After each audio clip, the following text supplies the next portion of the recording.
Excise deputy commissioner Maju team ഇപ്പോൾ മാധ്യമങ്ങളെ കാണുകയാണ്. സംവിധായകർ പിടിയിലായ വിഷയത്തിൽ സാധനങ്ങളാണല്ലോ ഇപ്പം അല്ലെ റീസണായിട്ട് നിങ്ങൾക്ക് തന്നെ അറിയാവുന്നല്ലോ. പക്ഷെ ഇപ്പോൾ അത് ഹൈബ്രിഡിലേക്ക് മാറി വന്നു. ഞങ്ങൾ അതിനെക്കുറിച്ച് വളരെ വിശദമായിട്ട് അന്വേഷിക്കുന്നുണ്ട്.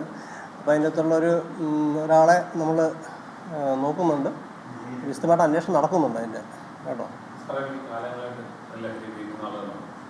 അതിനെക്കുറിച്ച് നമുക്ക് വ്യക്തമായിട്ടുള്ള ഒരു മറുപടി പറഞ്ഞില്ല. അവർ യൂസ് ചെയ്യുന്നുണ്ട് എന്നുള്ളത് മാത്രമേ അവർ പറഞ്ഞിട്ടുള്ളൂ. അവർ അഡിക്ട്സ് ആണോ ഇല്ലെന്ന് അല്ലെങ്കിൽ ഇത്ര വർഷമായതൊന്നും അങ്ങനെയുള്ള ഒരു പറഞ്ഞില്ല. അവർ ഉപയോഗിക്കുന്നു.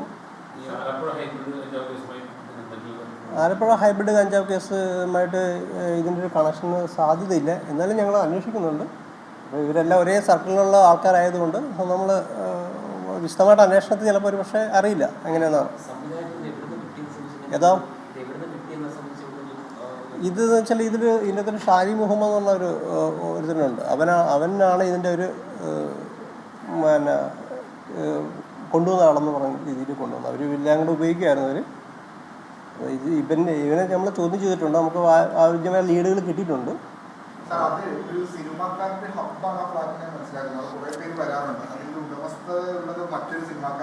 അതെ അതെ പിന്നെ ഉറപ്പായിട്ട് അയാളെ നോട്ടീസ് വിളിച്ചു. കാരണം വെച്ചാൽ നമ്മൾ ഈ NDPS ആക്ട് പ്രകാരം കേസ് എടുത്തിരിക്കുന്നത് ശരിക്കും പറഞ്ഞാൽ ആ റൂമിൽ നിന്നാണ്.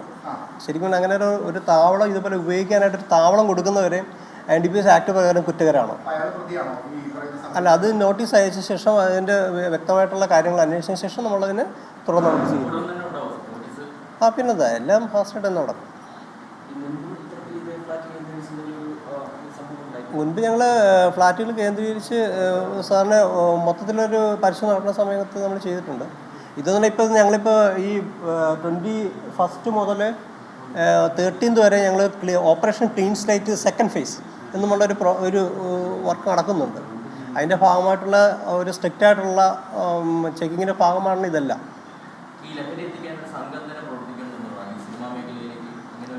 ഒരു സംഘമായിട്ടുണ്ടാകുന്ന ചാൻസ് കുറവായിരിക്കും. കാരണം അങ്ങനെ സംഘമായിട്ടുണ്ടെങ്കിൽ ആ ഒരൊറ്റ സംഘത്തെ പിടിച്ചു കഴിഞ്ഞാൽ ഇത് മൊത്തം നിന്ന് പോകില്ലേ. അതിനുള്ള സാധ്യത എനിക്ക് തോന്നുന്നില്ല. കാരണം വെച്ചാൽ പലരും പല ആൾക്കാരായിട്ടായിരിക്കും ഡീൽ ചെയ്യുന്നത്. കാരണം വെച്ചാൽ ഒരു സംഘമാണെങ്കിൽ അത് ആ സംഘത്തെ മാത്രം എടുത്തു കഴിയുമ്പോൾ പിന്നെ ഇത് മൊത്തം റാഡിക്കേറ്റ് ചെയ്യാൻ പറ്റുമെന്ന്. പക്ഷേ അതങ്ങനെ സംഘമല്ല എന്നുള്ളതാണ് എൻ്റെ ഒരു പേഴ്സണാണ് ചെയ്യുന്നതെന്ന് എനിക്ക് തോന്നുന്നു.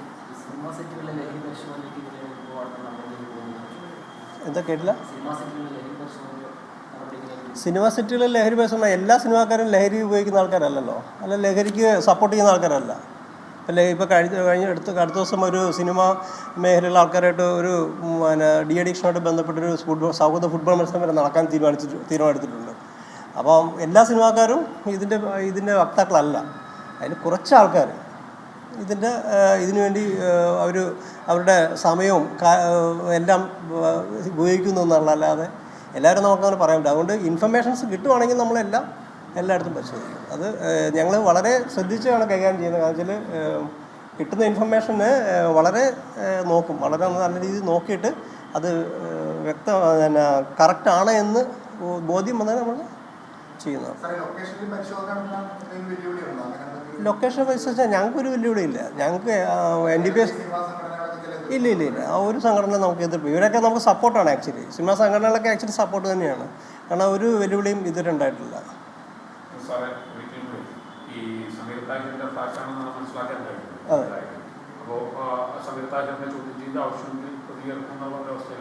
അല്ല, ഞാൻ പറഞ്ഞല്ലോ NDPS ആക്ട് പ്രകാരം ഇത് ഉപയോഗിക്കാനായിട്ടൊരു ഇടം കൊടുക്കുക എന്ന് തന്നെ ഒരു ഒഫൻസ് ആണല്ലോ. അപ്പോൾ നമ്മൾ അയാളെ നോട്ടീസ് അയച്ച് വിളിച്ച് വരുത്തിയതിന് ശേഷം നമ്മൾ നടപടി ചെയ്യും. അത് അയാളെ നമ്മൾ ചോദ്യം ചെയ്താലല്ലേ അറിയാൻ പറ്റത്തുള്ളൂ. കാരണത്തിൽ ഒരു ഡിസ്കഷന് വേണ്ടി ചിലപ്പോൾ റൂം കൊടുത്തതാണോ അങ്ങനെയൊന്നും നമുക്കറിയില്ലല്ലോ. അവർ സ്ഥിരമായിട്ട് കൂടുന്നതാണെന്നുള്ള രീതിയിലാണ് സംസാരിച്ചത്. ഏതാ മുന്നേ വശം നടത്തിയിട്ടുണ്ട്. അങ്ങനെയില്ല. ഇപ്പം ഞാൻ പറഞ്ഞല്ലോ, ഒരു ഇൻഫർമേഷൻ കിട്ടിയതിൻ്റെ അടിസ്ഥാനത്തിലാണ് ഞങ്ങൾ ഇന്നലെ രാത്രി കയറി ചെയ്തത്. അപ്പോൾ അത് സ്ഥിരമായിട്ട് നമ്മൾ കയറുന്ന ഒരു ഇതല്ല. 2 തവണ നമുക്ക് ഇൻഫർമേഷൻ കിട്ടിയിരുന്നു. അപ്പോൾ എവിടെയാണെങ്കിലും നമുക്ക് റിപ്പീറ്റഡ് വീണ്ടും ഇൻഫർമേഷൻ ആയിട്ട് നമ്മൾ വീണ്ടും പോയി ചെക്ക് ചെയ്യും. കഞ്ചാവ് മാത്രമല്ല, കഞ്ചാവ് ഓടിക്കുന്നതിന് വേണ്ടി പ്രശ്നവും വലിക്കുന്ന ബോങ്ങും അതായത് അവരവിടെ കൃത്യമായി ഈ ഇത്തരം ലഹരി ഉപയോഗപ്പെടുത്തിക്കൊണ്ടിരിക്കുന്നവ തന്നെയല്ലേ മനസ്സിലാവും. അല്ല, അതുകൊണ്ടാണ് നമ്മൾ കേസെടുക്കാൻ പറ്റിയത്.